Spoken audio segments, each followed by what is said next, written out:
Magandang hapon po sa ating lahat. I'm very happy to see everyone despite this situation right now. No, I understand yung bagyo nasa Philippines pa and some of parts of the Luzon and also in Visayas, no, is medyo mahirap yung situation kasi malakas yung weather, mahangin pa, and difficulties in the internet. So I'm praying that everyone is safe. Please do stay within your houses or even sa shelters, no? Now, to introduce myself and formally start our webinar, no, I am Dirampatun. I am the Business Development and Market Education Associate from First Metro Securities, the stock brokerage house of the Metro Bank Group. Now, this webinar is actually timely siya because we later I will show you some important data when it comes to scams, no, specifically here in the Philippines.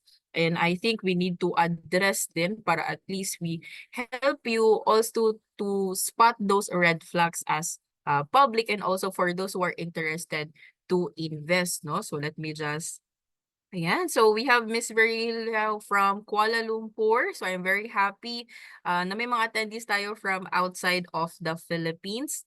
So currently, right now, I am located po dito sa Mindanao area, specifically here in Davao. So let me ask our other attendees if saan po kayo nanunood. Are you here po sa Luzon, sa Visayas? Ayan, so we have Sheena from Manila. Baka may mga ka-Mindanao ako dyan. You can type in your location. We have Sir Abraham from Las Piñas, hopefully. And also Pasig, safe po kayo dyan. We have QC, Miss Reby Gao. May mga familiar faces din po tayo dito sa webinar, no? I think I saw this few people from past webinar din. Okay, now, I think there are a few people who are chatting then. We have Gian. Hopefully, tama yung pagkasabi ko sa name around La Union. Okay.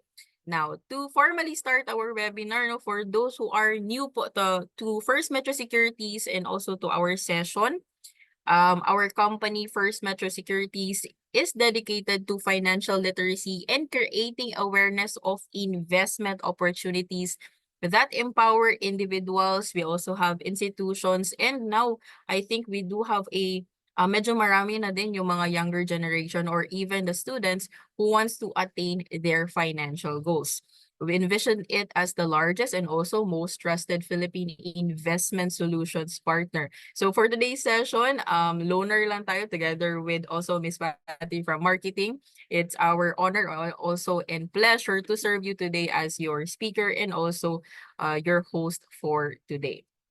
Now, briefly discussing what we have been doing with regards to market education, no? We have been conducting seminars on-site. So right now, we are slowly getting back to it kasi medyo, I think wala na masyadong restrictions in conducting those sessions and medyo marami ng invitations from specifically private companies. Pero majority are nasa webinar pa rin kasi may mga, I think, employees din na naka-hybrid session. So it's good to gather those employees. Okay.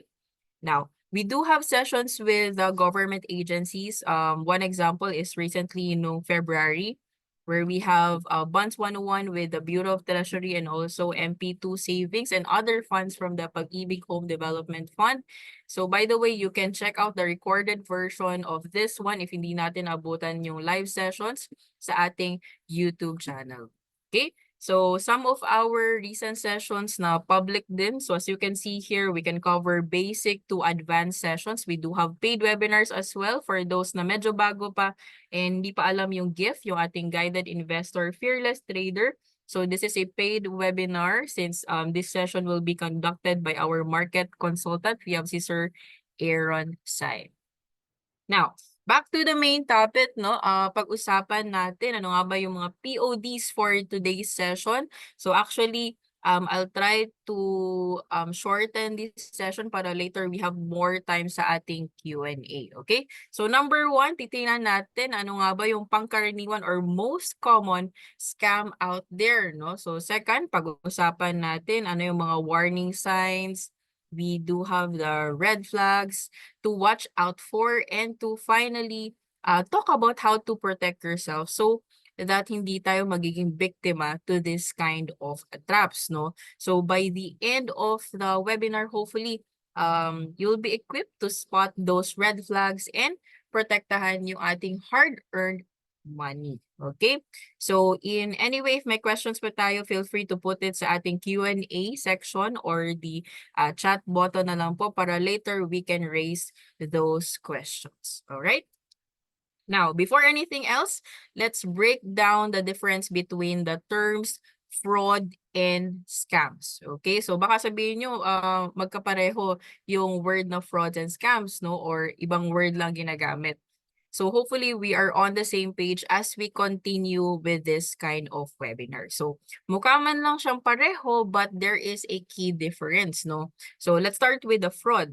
So fraud is all about intentional deception or intentional na panloloko, no? So medyo broad din yung term siya, meaning it covers a wide range of methods. Maraming mga paraan, like for example, identity theft or embezzlement.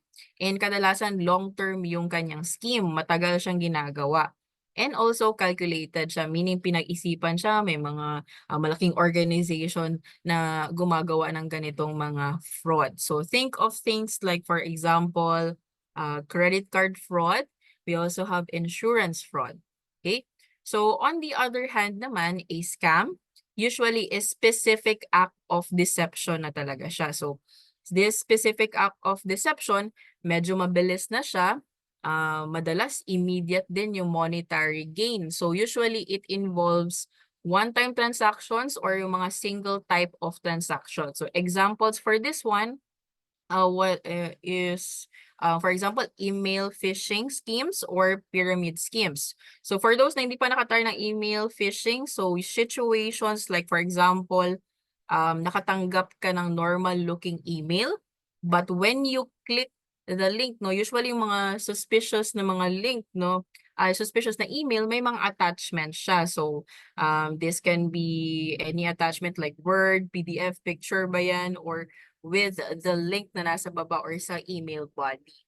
So when you click the link, you don't realize na it is a suspicious email. So when this happen, malaki talaga yung possibility na na-hack na yung device mo, whether you are using your, for example, your laptop, tablet ba yan, or even your cell phone along with your account details. So that's how email phishing works, no? Sobrang mabilis siya as long as na-click mo na yung link, na-click mo na yung attachment, and sneaky scam talaga siya, designed to steal sensitive information. Like for example, password mo, so for your social media accounts, especially for those na may mga banks, digital banks na nakalagay. So in just one click, kaya niyang kunin yung ganong mga information. Kaya dapat maging maingat tayo, especially kapag nakaka-receive tayo ng mga emails na sa tingin niyo suspicious siya or something na you are not comfortable to open. Mas better na lang po na i-junk na lang siya or i-delete, no? So both fraud and scams, no, very dangerous, pero magkaiba po yung kanilang approach. Okay?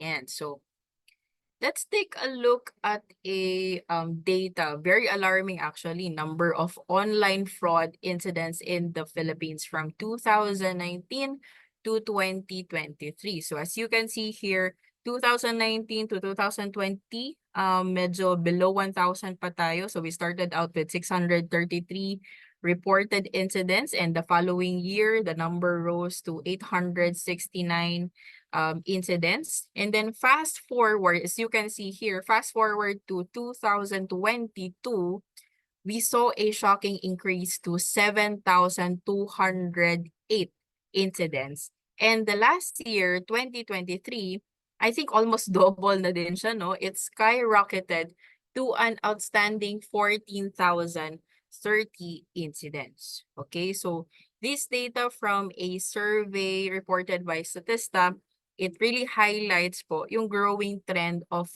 online fraud that we need to be aware of. Okay, so ano nga ba yung some examples of online fraud incidents? So yung nasabi ko kanina, phishing scams, where the scammers trick you to providing personal information. We also have, I think, identity theft as well, where someone uses your information without your consent.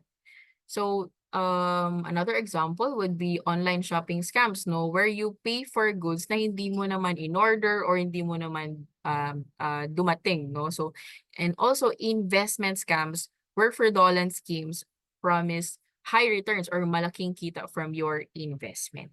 Okay?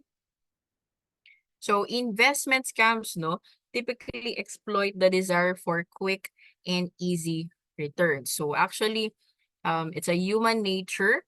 Normal lang sa atin na gusto natin yung investment natin is kumita agad ng mas mabilis. And alam na alam siya ng mga scammers and they do take advantage of it. Okay, so what they do, they craft enticing offers, yung mga kaakit-akit talaga, that promises high returns with little to no effort talaga, luring in investors na I think hindi nila masyadong pinapansin na scam na pala siya. Okay? Now, if we go deeper to the word scams, no?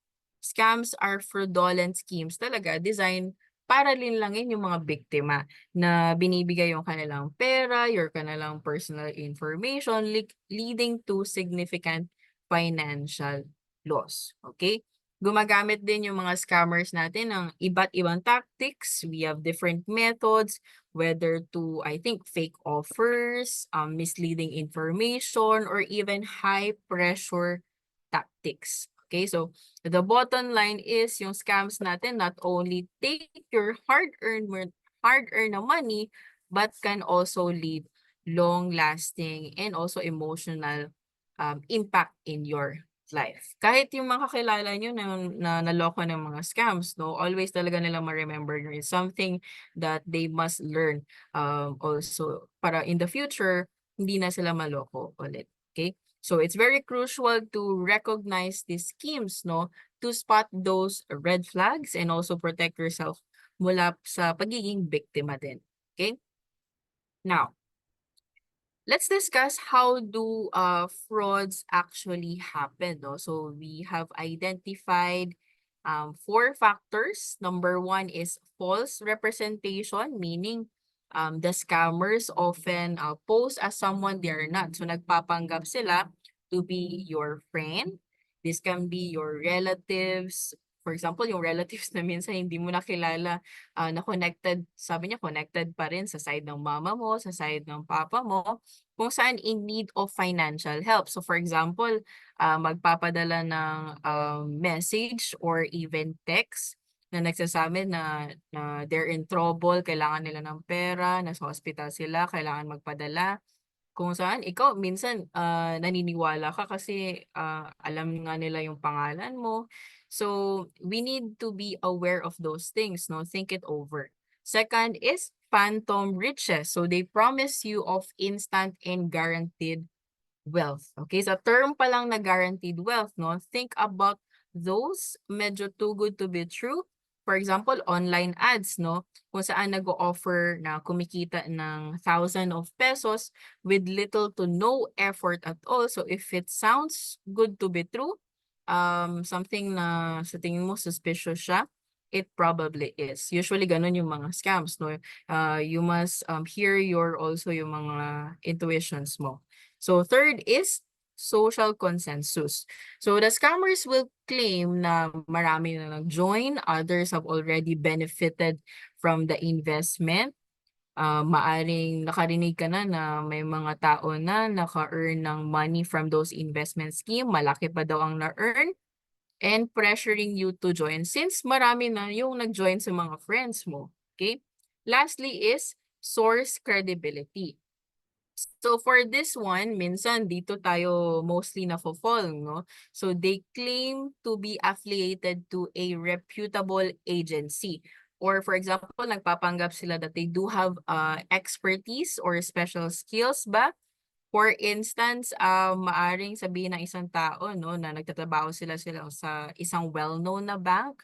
Or for example, investment na firm para at least to entice you, or even if they have no connection. I think right now maraming mga callers na ganyan, no? Saying na galing sila sa ganito na bank, may mga account ka sa kanila and kailangan i-update yung account.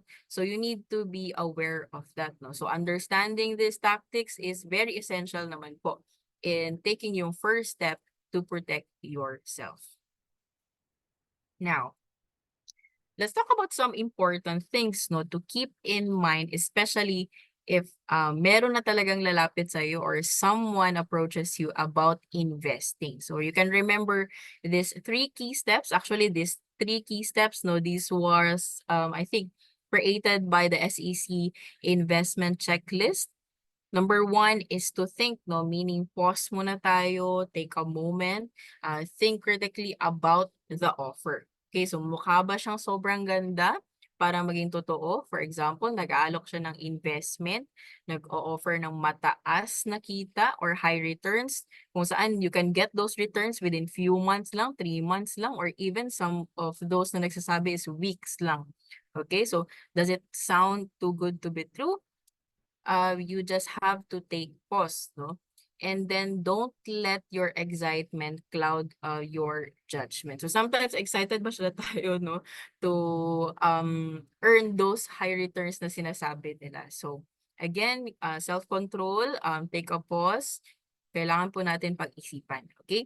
Number two is examine. So carefully examine the details of the investment na sinabi niya. So number one, look into the company or the person, the representative that is making the offer. Legit ba sila? Especially if this company or people is na-recommend siya ng mga co-workers mo or even some relatives mo, you can check the reviews or even the complaints or any red flags that might indicate something is off.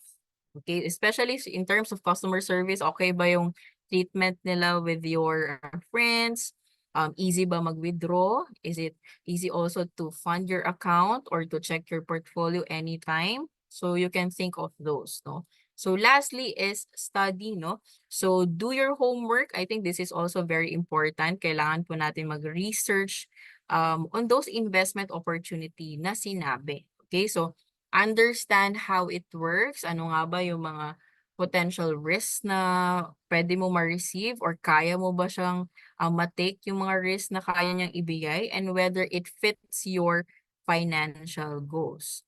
Because knowledge is your best defense against these scams. Okay, so by following these three easy steps from the SEC, you can start actually protecting yourself and avoiding things na hindi ka 100% sure, especially if this is your hard-earned money. Okay? Now, to start off with the common types of fraud and scams here in the Philippines, no? Actually, right now, medyo mabilis yung rise of technology and also the number of online transactions that we have, whether for banking, digital ba yan, or shopping transactions, real-time payments, bank transfers from other people. Scams have become more complicated, no? And also mas marami na siya. So it's important to really understand. Okay? Now, mula sa online scams, no, hanggang sa investment frauds tulad ng tech scam, we do have recruitment fraud, romance fraud, Ponzi, and pyramiding na scam. So these kinds of deceptions can lead to significant losses and also emotional stress. So by knowing what you can look out for, we can also better protect ourselves and our hard-earned money.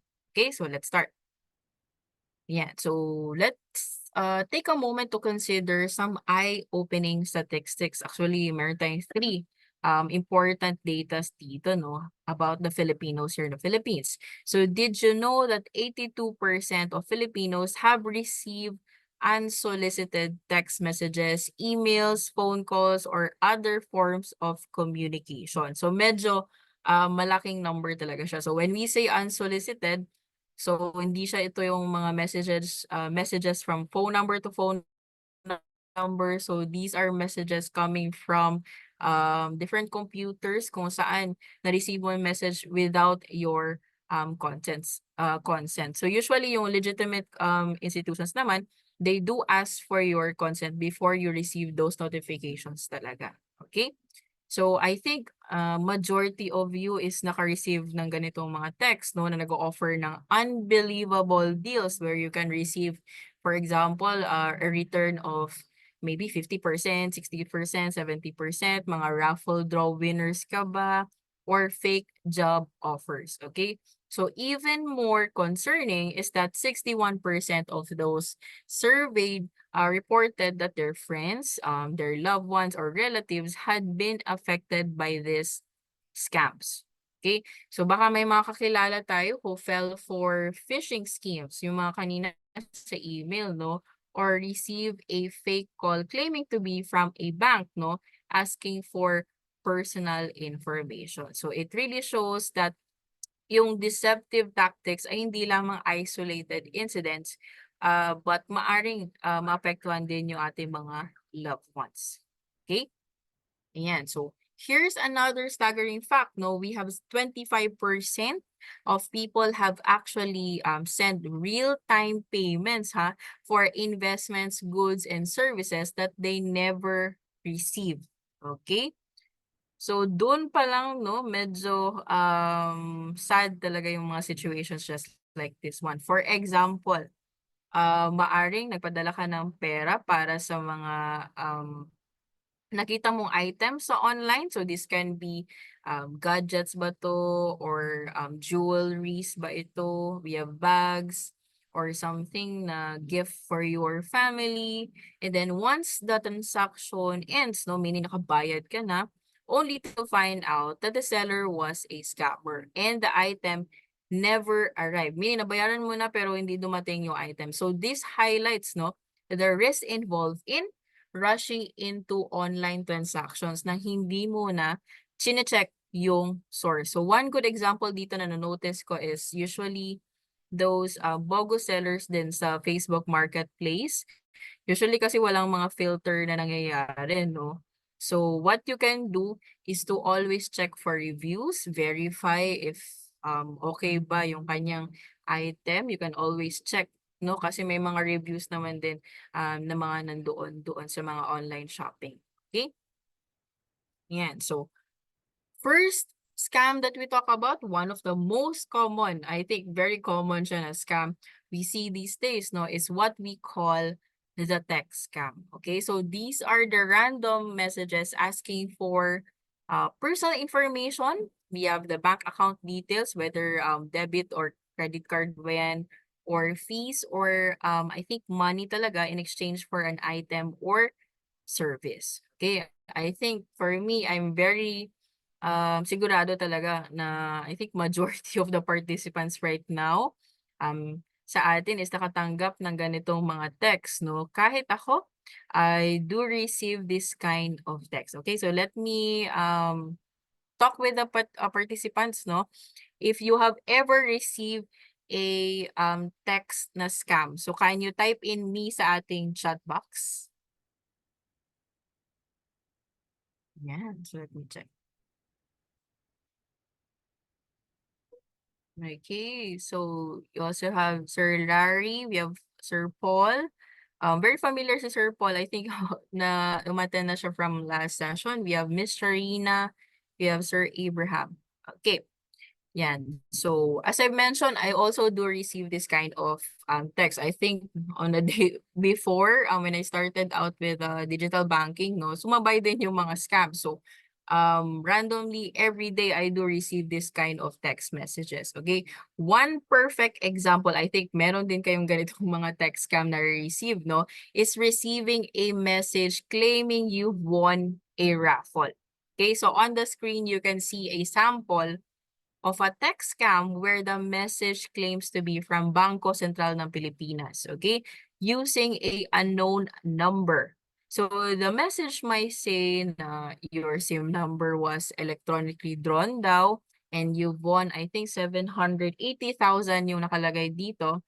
But to claim the prize is kailangan mong ibigay yung personal mong details. So sound exciting actually and easy to do because you can just send your details But this is a classic po na scam, no? So let's check those red flags. So remember, always be cautious. Legitimate institutions just like Bangko Sentral ng Pilipinas or the BSP won't use random or unknown na mga numbers or even hihingi po ng personal information via text.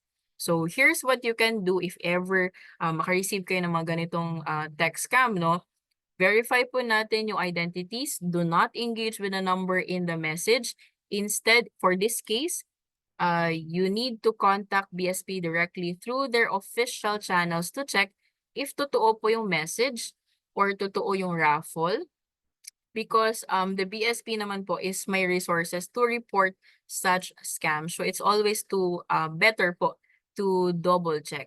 Yan. So most importantly, do not be pressured into giving your details or making quick decisions. So sometimes po kasi yung mga ganitong text scams is my deadline na binibigay, okay? Like you can claim the price by for example, ang one good example niyan is kapag birthday mo, you just need to claim your price before mag-end yung birthday month mo or baka before mag-end yung birthday na day mo before siya mag-expire. Okay? So, scammers rely on making you feel rush or kapag magpapanik ka. Kaya maging kalmado lang, calm lang po tayo pag-isipan and protektahan ang iyong personal na details. So, if it sounds suspicious, hindi ka comfortable na patulan yung mga ganyan, it probably is a scam. So, report it to authorities just like the BSP. Okay?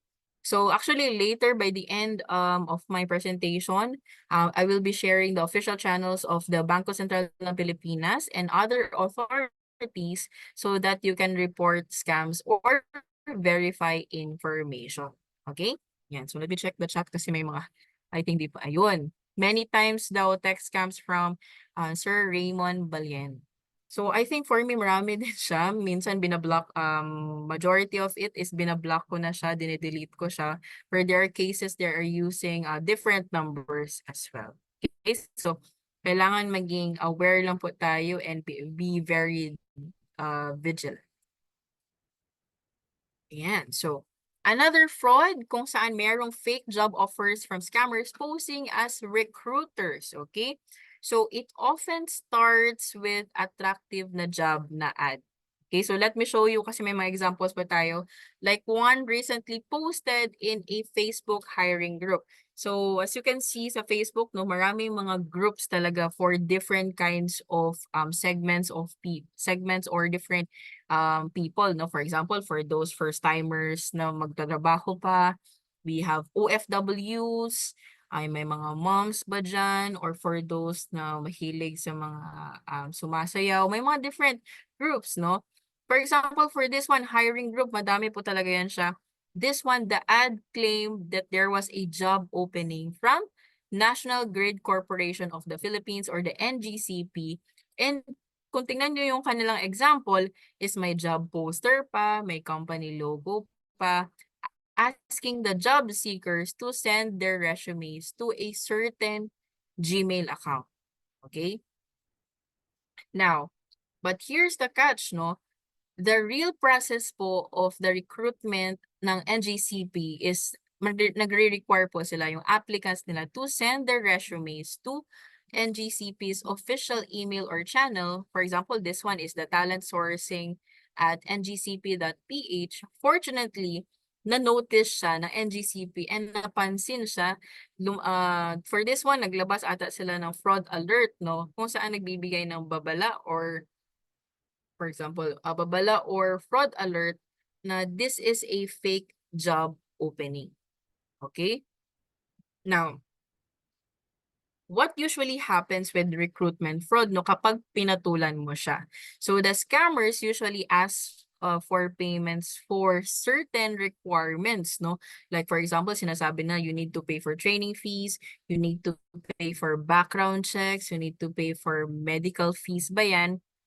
Pero kapag nabayaran mo na yung certain requirements, biglang nawawala po yung kausap ninyo na recruiter. So what happens? Wala ka ng trabaho, nasayang pa yung payment mo for those requirements. Okay? So remember, always be cautious. Check po natin if legit yung company or yung recruiter na kausap nyo. Make sure you are communicating po sa official nila na channel. So for this one, usually emails and saka na kayo tatawagan for recruitment. So double check po, wag po basta-basta magbibigay ng personal o bank information kung hindi po tayo sigurado if trusted po yung source na kausap ninyo. Okay? Yeah. So another two similar types no na I think marami tayong cases din here in the Philippines na medyo malaki din yung financial loss na nabibigay sa mga Filipinos. We have the Ponzi and the pyramiding schemes. Okay? So these schemes often target individuals na walang kaalam-alam actually for these scams. No? Medyo sad din yung mga situations dito, luring them in the promise of, when I quote it, extraordinary returns, okay? Sa kapalit ng kanilang investment or pera. So it may sound the same, no, yung Ponzi ba and pyramiding, but let me tell you the difference of it para at least we know these types of schemes, no? So let's start with the Ponzi. Okay, for Ponzi kasi, the investors hand over their money to the portfolio manager or the one who manages the portfolio ba, then pays them out using the funds mula sa mga bagong investors. Okay? For example, you may hear about yung mga sinasabi nila ng high-yielding investment opportunity with promising returns na kaya nilang doblehin yung investment mo sa loob lamang ng ilang buwan, ilang weeks ba yan. Mukha siyang very too good to be true, no? Mukha siyang maganda sa simula, but it's all built on shaky foundation. Okay? Warning signs to look out for include number 1, mga pangako na medyo mataas talaga yung return. So sinasabi dinodoble pa, tinitriple pa yung investment. Number 2, claims na little to no effort po talaga. And third is kulang sa registration and licenses. Okay, so marami pong Ponzi schemes ngayon na nag-ooperate or tumatakbo na walang kinakailangang legal approvals. Okay? And also, the next warning sign is komplikado po yung kanilang investment strategy na sometimes very complex na hindi mo na maintindihan kung paano sila kumikita. Okay? And lastly is missing paperwork and payments. Minsan nahihirapan tayo mag-withdraw or to the point na hindi talaga tayo nag-withdraw because of many excuses na binibigay nila. Okay? On the other hand naman, yung tinatawag natin na pyramiding na scheme involves scammers na nagre-recruit ng iba pa para makuha ng iba pang investor. Okay? For instance, medyo marami ako na-notice dito for social media. You might see a post in a group chat or social media ba yan, offering yung tinatawag nila na business opportunity where you must pay to join and also recruit others to earn commissions. Okay? But the catch here is the new recruiters is kailangan din nilang bayaran yung person na nag-recruit sa kanila for the right na pwede din silang mag-recruit and also sell product, often leading to cycle of loss for most participants. Okay? Warning signs for pyramiding scams na pwede nating tingnan, we can look out for. Number 1, mas malaki po yung focus on recruitment rather than selling the product. Okay? Number 2, promises na mabilis daw yung cash if magdadala ka ng maraming bagong members. Number 3, claims na you can get passive income na walang gaanong effort. Okay? Number 4 is kulang daw sa documentation supporting the legitimacy of the business. Okay? And I think lastly for this one is mahirap po intindihin or i-understand yung commission structure na tila super complex na siya masyado. Okay? So both Ponzi and also yan. So marami tayong comments from our attendees, no? So I think marami din ito in some parts of the Philippines, no, with regards to pyramiding scams, okay? So both Ponzi and also pyramiding schemes, no, they do have promises na malaki yung returns, but they operate differently. Okay, so let's talk about the key differences, no? In Ponzi schemes kasi, investors simply hand over or binibigay na yung pera and then they are waiting for the promised return. So very straightforward, simple exchange lang, simple transaction lang, bibigay mo lang yung pera mo. In contrast with the pyramid schemes kasi, humihingi sila ng mga sa investors, no, na magbabayad ng certain kind of fees or payments or bumili ng produkto para kumita ng returns. Kaya medyo mas complicated or mahirap I think i-prosecute yung pyramid scams. Okay? Ayan. Okay. So, another trivia for Ponzi, no? So, bakit siya tinatawag na Ponzi? Kasi yung sa pyramid schemes na understand natin kasi parang ladder, okay, yung recruitment. For Ponzi kasi, it is also known as rob Peter to pay Paul na scheme. Yung dati pa, like, siguro before 1990s pa yung ganitong scheme, no? Ang pangalan kasi na Ponzi comes from the name of Sir Charles Ponzi. Okay? Siya yung infamous na inventor of this scam, kahit hindi naman po siya yung pinaka-first na gumamit ng ganitong fraud na scheme. Okay? So, in 1920 kasi, Charles Ponzi founded the Securities and Exchange Co. kung saan nagbenta siya ng promissory notes na nangangako siya, he promised na 50% na kita matapos lamang ang 90 days. Okay, so what happened? In just 8 months, he convinced thousands of Bostonians that he could make them rich, no? Stealing around $15 million, nakatumbas na ngayon is around $220 million. Okay? Yan. So let me check the chat box as well. Okay. Yun. Yan. So let's shift our focus to the Philippines, no, locally, where various investment schemes, including yung sinabi ko kanina, we have pyramiding scams, failed investment promises, we also have the Ponzi frauds, have made headlines across the country. I think many siguro sa inyo is nakabalita ng mga ganitong mga news, no? Or even sa mga marites, mga usually nakikinig tayo sa mga neighbors natin or friends of your mom or friends of friends or even relatives, no? However, yung mga balita kasi, yung mga news often does not provide a clear picture of the scams that have been identified. Okay? So, hindi siya buo yung picture, hindi mo alam lahat yung coverage, and even some of the recent na mga na-identified is hindi mo alam na scam pala yun sila. So, how can you, as a member of the public, no, can you stay informed and keep track of these fraudulent activities? Okay? Yeah. So one of the best resources, no, is the Securities and Exchange Commission or tinatawag natin na SEC, which regularly releases fraud and scam advisories. Okay, so bakit 'to ginagawa ng SEC? Ginagawa na to protect the investors and also the public just like us, no, from misleading and fraudulent schemes. So what you can do, you can visit actually their website, www.sec.gov.ph for the latest updates and information. Okay? Now, let me guide you, no? Yan. So once you visit actually the SEC website, ang daming mga updates that you can check regarding the frauds and scam, no? You'll find a wealth of advisories. Okay, so recently, as you can see here, no, there have been reports of fake accounts impersonating certain government employees, even the high-ranking ones, no, and companies that lack the proper licenses to solicit investments. Okay?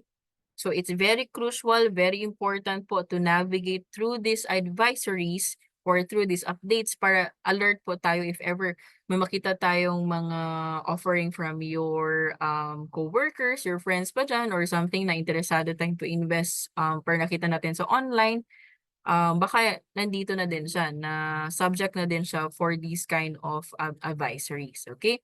Tandaan yung pagiging actually updated natin with these kinds of materials is your first line of defense against these scams. Okay?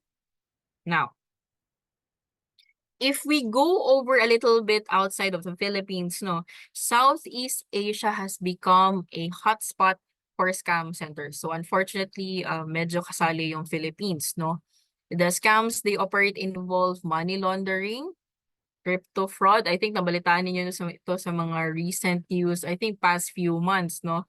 And also is what we call the infamous love scams. Okay, so you may heard of these love scams referred to as internationally kasi tinatawag itong pig butchering scams. So bakit pig butcherings? Named after the farming practice naman po of fattening pigs, meaning pinapataba yung mga pigs no before they are slaughtered. Okay, so ano yung karaniwang nangyayari sa mga love scams, no? Ayan. So they typically start with a scammer, no, adopting a fake identity to win over their victims' affection and trust. So I think this is a very sad situation, no? They are playing with our emotions. So kapag medyo established na yung connection with the victim, they try to manipulate and often persuade them to invest in fake schemes or fake businesses. Okay? So here are some signs to watch out for, no? Yan. Number 1 is too fast, too soon. So baka masyadong mabilis yung inyong conversation, no? To the point na baka magsabi na siya ng I love you with just a few days lang kayo nagchat-chat online, di mo pa siya nakikita. Or kapag within few, I think few hours, no, na medyo baka masyadong malapit siya sa'yo na hindi mo naman siya masyado kilala. Okay? Number 2 is inconsistent po yung stories niya. So, yung mga sinasabi niya don't usually add up. For example, baka sinabi niya na he or she is working abroad but give different details about their job. Baka near lang pala sa'yo yan or baka dito lang sa Philippines nag-ooperate. Next is avoiding face-to-face meeting. So baka palaging maraming dahilan no or excuses para iwasan kang i-meet face-to-face. Baka sabihin nila, busy ako, nasa ibang country ako, sira yung camera ko, or mga different excuses just like that one. Okay? Next one is request for money. Okay, so they always seem the need to ask for financial help. Meaning, nag-a-ask po sila ng money for unexpected na mga bills and fees. For example, hospital fees ba yan or travel fees and also sudden crisis. So I think this is one of the major factor, no? Sometimes nagre-create po sila ng urgent situations, no? Na nagre-require ng immediate assistance. For example, aksidente sila, kailangan nilang magbayad ng bill. For example, pupuntahan ka nila and then na-stuck yung kanilang bagahe, kailangan nilang bayaran iyon. So sometimes humihingi ng pera sa'yo, ganun.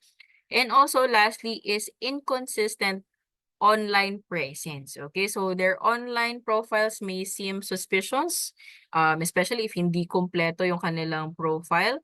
Maybe baka one good example, no, if you saw one of the, I think Netflix na movie yun siya, kung saan sa Tinder ata sila nag-meet, no?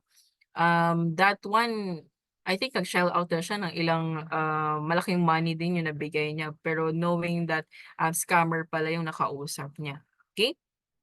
Remember, think carefully and remove natin yung ating emotions from our decisions. Okay? So be careful about the information you share, especially is kapag very active po tayo sa social media, and never give your personal and bank details. Okay? Yeah. Now, to give you more information, no? Actually, medyo na-shock din ako sa ganitong mga data nakita ko regards with the love scams, no? Let's take a look at the global landscape naman po of romance scams based on 2020 Statista survey report, no? Here are some eye-catching, eye-opening numbers actually. Philippines po is leading with 1,315 reported incidents, followed by 1,129 reported incidents from Nigeria, and also 1,054 from Canada. Okay, so these statistics highlight that the romance scams, no, are not just isolated issue. Okay, so they affect naman po countless people around the world. Okay? Yan, so some recent love scam cases in the Philippines. So in 2022, there were notable incidents naman po that highlight the seriousness of these scams. Okay, so we have two places actually na medyo malapit. We have the Bacoor City.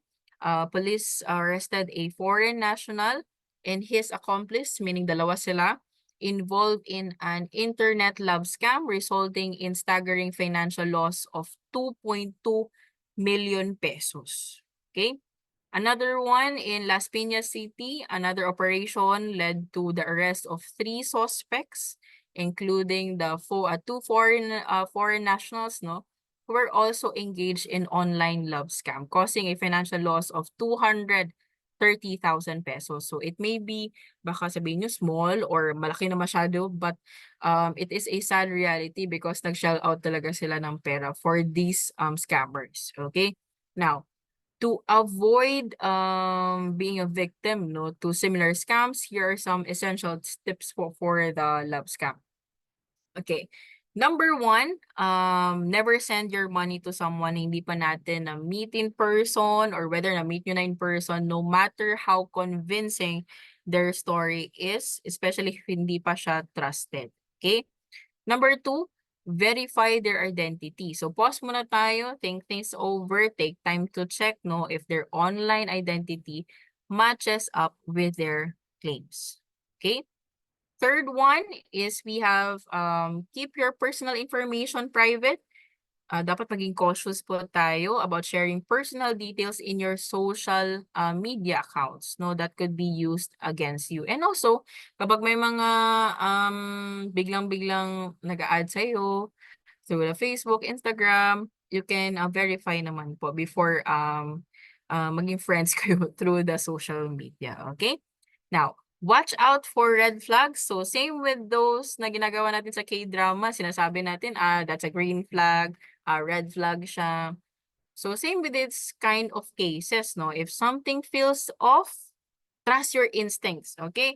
Look for inconsistencies in their stories. Baka sabihin mo, bakit ito sinabi niya, tapos sinabi niya dati is ganito, okay?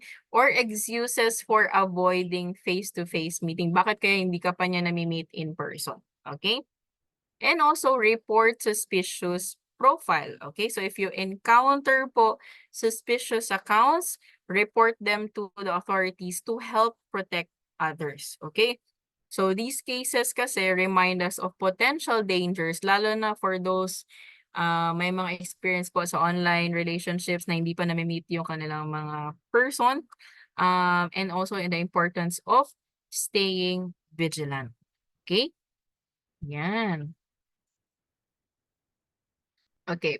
So, let's take a moment no to really recap po what we have covered so far. Actually, medyo marami yung na-cover natin na fraud and scams, no? Pero in reality, medyo marami pa po talagang scams na hindi ko pa na-mention. Okay? So, we've discussed the 5 most common po ito na types of fraud. Learn how to spot those red flags and also identified what to watch out for, no? But the big question actually here, no, is paano natin malalaman kung ito ay scam? Okay, so meron ba tayong checklist na dapat panghawakan or dapat i-follow to make sure that we are not falling in this kind of trap? Okay, now, so let me share with you, it is sort of an investment scam checklist, no? Para to help you guide, para at least if someone offers you or baka may nakita kayong investment online or baka may na-meet kayong mga significant person na nagpapanggap, no? For example, for love scams, para at least ma-avoid natin. Number 1, if it's too good to be true, yun talaga yung number 1 rule, no? Kung may investment na mukhang masyadong too good to be true, kadalasan scam siya. So, always approach with caution. Okay? So, yung sinabi natin kanina, think, examine, and study. Okay? Number 2, remember yung real investments po talaga are based on risk return principle. Okay, so the higher the expected return, mas mataas po yung potential na risk involved. Okay? Next one is very important, no? Understand the investment. So never po tayo mag-engage in investment opportunity if you don't fully understand paano siya nagwo-work, paano siya kumikita, if ever may potential na maglo-lose siya, paano ba siya maglo-lose, and also the risk and benefits na kaya niyang ibigay sa'yo. Okay? Next one is to verify with the authorities, especially the Securities and Exchange Commission, if the company or the representative na kausap nyo is registered and licensed to offer investment products. Okay? Next one is avoid the pressure. So do not let anyone pressure you, even if it's your family member, into putting your hard-earned money into investment opportunity na hindi ka pa sure, no? Take your time po to decide. Okay? Next one is, very important as well, payout difficulties, no? So if you encounter po delays or excuses, okay lang naman po na may delays as long as very justifiable naman po yung kanilang reason. Pero kapag multiple excuses na to the point na parang feeling mo hindi ka na maka-withdraw, hindi ka na maka-settle, it is a major or a big red flag. Okay, so by keeping these points in mind, you can make informed decisions and also protect yourself from potential investment scams. Okay, now, what to do, no, if you get scammed? Okay, so it's very crucial po na kailangan natin mag-take ng action and not to stay silent, no, because these scams, we can also help others, no, para hindi din mangyari sa kanila. Okay? Who can you report to? We do have 3, actually medyo maraming authorities, but these are one of the 3 major naman po. Number 1, if you want to report fraud, scams, abuses related to product services of the Bangko Sentral financial institutions, under them, no, you can send those concerns naman po is through the Consumer Protection and Market Conduct Office. May email sila and contact numbers. And also other 2 ways we have. You can use their web chat through their website. Just go to the www.bsp.gov.ph. And also you can send naman po through the text. You can just text complaint to this specific number. Okay? Next one, if you want to report naman po fraud, scams, abuses related to lending and investment with SEC registered companies, you can send in these two different departments, no? Number 1 is Corporate Governance and Finance Department or the Enforcement and Investor Protection Department. So again, medyo madami siya, no? But you have a lot of these authorities that you can report to. You can take a screenshot of this one para you have reference in the future, or someone that you can forward this concern, you can forward this reference this as well. Okay? Ayan. So, also for those insurance products, no, may mga scams din po related to insurance. You can report naman po to the Public Assistance and Mediation Division of Insurance Commission. Especially for those, medyo marami ngayon, no, yung mga insurance agents na hindi naman po licensed to really sell insurance products or different companies na nag-offer insurance pero hindi naman po licensed to do those kind of services. Okay?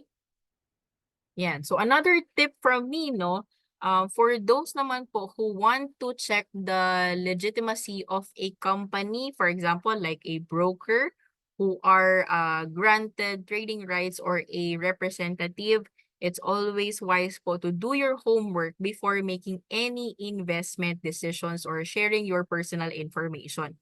You can check naman po Philippine Stock Exchange list of licensed trading participants for those po who are I think doing stock trading, mutual funds, bonds. You can do check this to the PSE website. Okay? Now, additionally, if you want to verify whether yung kausap mo na representative is licensed through the SEC, you can conduct a real-time search of registered capital market participants using the SEC Capital Market Participants Registry System. Okay, so hopefully this information helps, no, before you make investment decisions or start your investment journey. Okay. Now, talking about online brokers who are also licensed, no, First Metro Securities Brokerage Corporation or the First MetroSec is a trusted naman po na provider of equity brokerage services and also solutions specifically designed to meet the needs of both individual and corporation. So as a licensed naman po na stock brokerage house, First MetroSec is authorized to trade on the Philippine Stock Exchange, ensuring that you have an access naman po to reliable and professional support for your investment journey. Okay? Yan. So whether you are starting out naman po or looking to enhance your portfolio, First Metro Securities has got you covered, no? Complementing the Metro Bank suite of investment solutions. So you can trade any stock listed in the Philippine Stock Exchange using our platform. We keep naman po our trading platform updated, cutting edge, constantly harnessing the latest fintech innovations to ensure that you are empowered to invest anywhere and also anytime. Ayan. So also we'd like to let you know, aside from investing in PSC, you can also invest in real estate investment trust, yung mga tinatawag natin na REITs. We also have exchange traded funds. We have mutual funds and UITS from our FundSmart partners and also bonds, no? So you can do corporate bonds or government bonds. Okay? So you can use your tablet if you're comfortable with using your laptop or even your mobile phones. One account for all na lang po tayo. Yan. Also, for those who are very interested to open a trading account with us, very easy naman po and also convenient yung ating account opening process. You can open an account by downloading the First MetroSec Go mobile app from the Google Play, or whether you're using iOS or Apple devices, meron din siya sa Apple App Store. And then click sign up. So all online na po yung ating processes, the online registration form and uploading of required documents. Okay? So one tip for me for faster processing of your account opening application, please do use the seminar code for this webinar. We have avoid pitfalls. So we'll know na galing po kayo dito sa ating webinar. Okay? Ayan. So actually, this is one of our good services as well, no? Whether you are new po sa market, new to investing, or just new to fresh perspective on your portfolio, a portfolio review is always a good idea. So it's a great way to get advice from a professional, make sure na nasa right track po tayo sa ating financial goals. You can easily schedule your review by scanning the QR code on the screen. Actually, it will take you the available dates naman po. And from there, you can pick a time that works for you. Okay? Yan, for those na mahilig po sa mga webinars and also sessions, that is customized, gamified, and award-winning market education programs exclusively designed for your company. Pwede ba siya sa schools ninyo, academic institutions, whether colleges or universities, or even organizations, simply send lang po sa amin a formal invite at marketeducation@firstmetrosec.com.ph or scan the QR code for quicker submission of these request form. Okay? Yan. So, medyo humbled po tayo dito as we have received these awards recently. So, every award is a tribute to the trust our clients place in us, no? And for that, we are deeply grateful. First Metro Securities, along with its employees, is profoundly thankful for this recognition as a broker and also for our trading platform. These awards are yours, our valued clients. So we are very thankful in receiving this kind of awards. Ayan, so for those who are very interested to know us as a company, First Metro Securities, our trading platform, our market education programs, feel free to connect with us. Our main website is www.firstmetrosec.com.ph. In our social media channels, very active po kami. Just search at First MetroSec. We do have official Facebook page. We have communities in Facebook and Viber. And also for those na very mahilig po sa podcast, whether you are doing something else pero gusto mong makarinig ng mga market updates or even the podcast version of our webinars, meron po kami sa aming Spotify na channel. Search lang po natin First MetroSec. And also for those na, excuse me pa, for those na medyo mahilig sa short videos, ayan, for those na medyo mahilig po sa short videos, we do regularly update naman po sa aming TikTok na account. So no dancing naman po, more on First Metro Securities and also market updates. Okay, so the QR that is showing on your screen, all-in-one na po yan, whether you want to open an account, follow our social media channels, or even some of the FAQs, you can feel free to scan the QR code para one access na lang po tayo. Hindi na tayo magja-jump to another picture. Okay? And also, but you can also email me, no, if you want to know more about First Metro Securities or even my presentation, no, just send it to the email idirampatun@firstmetrosec.com.ph. Okay? Now, it's time for our Q&A session. Actually, medyo lumampas na yung konti sa ating oras, no? Maybe I can give a few minutes, maybe 5 minutes siguro for the Q&A. Baka meron pa, no? Please write your questions na lang po sa ating Q&A section of the platform and we'll try to address as many as we can during the 5 minutes kasi medyo malampas na tayo sa ating allotted time. Pero for those po na hindi po namin makuha for this time, we'll try to answer them offline. Okay? Yan. So, yun. So hopefully you get to enjoy these webinars, no? Especially right now, medyo madami po talaga yung scams out there. Hopefully hindi po tayo mabiktima, no? Yan. So let me just take a picture. Yan. So may mga questions pa po tayo. So we do have received thank yous and appreciations from, we have Sir Jay. We also have Sir Raymond. I think we have inquiries na regarding the copy of presentation. Yes po. Actually, some of our live sessions, you can wait naman po sa ating YouTube channel just after maybe few days, no? Usually na-upload naman po yung mga webinars natin. Or you can check out the Spotify channels kasi may mga market updates din kami on specific ng mga companies as well. But at least, if you have holdings naman po of stocks of specific companies, you get to be updated. Okay? We have thank yous from Sir Larry, we have Sir Abraham, we have Sir Kevin.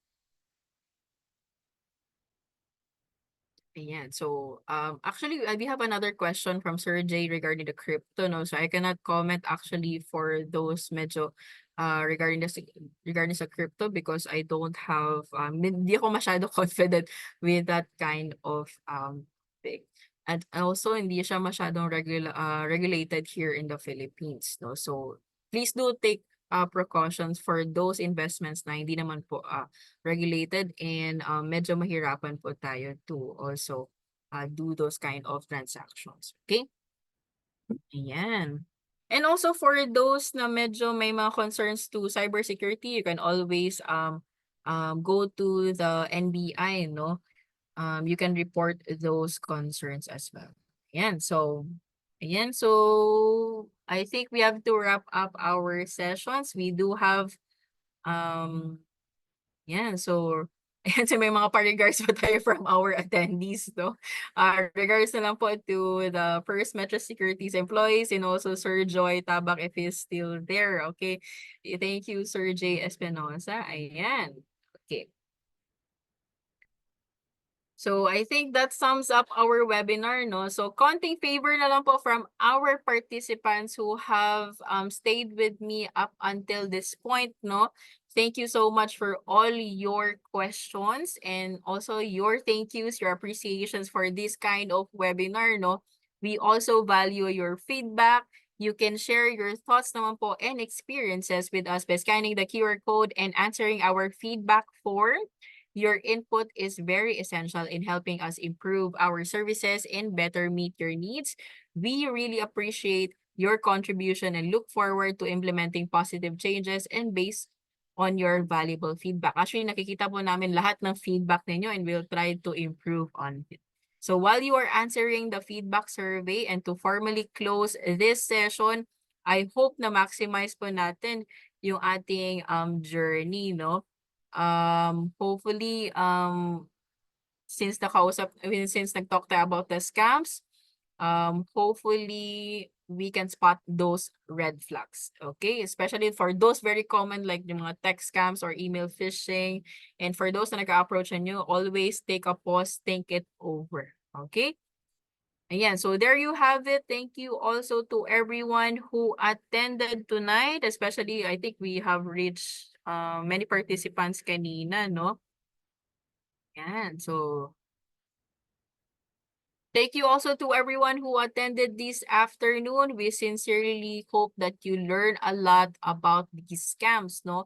And that these insights and lessons will make your investment journey not just more profitable, but also more enjoyable. We hope to see you again in our future learning events because over here at First Metro Securities, we put your future first. Have a great evening, everyone. Keep safe. Happy dinner po. This is Isnaira, your host, your speaker, and also Miss Patty from our team as we formally close this webinar. Thank you, everyone. Bye-bye. Keep safe po, especially for Souls, Luzon, and Visayas, and other parts of the Philippines. Sana safe po tayo through this bagyo. Okay, thank you, everyone.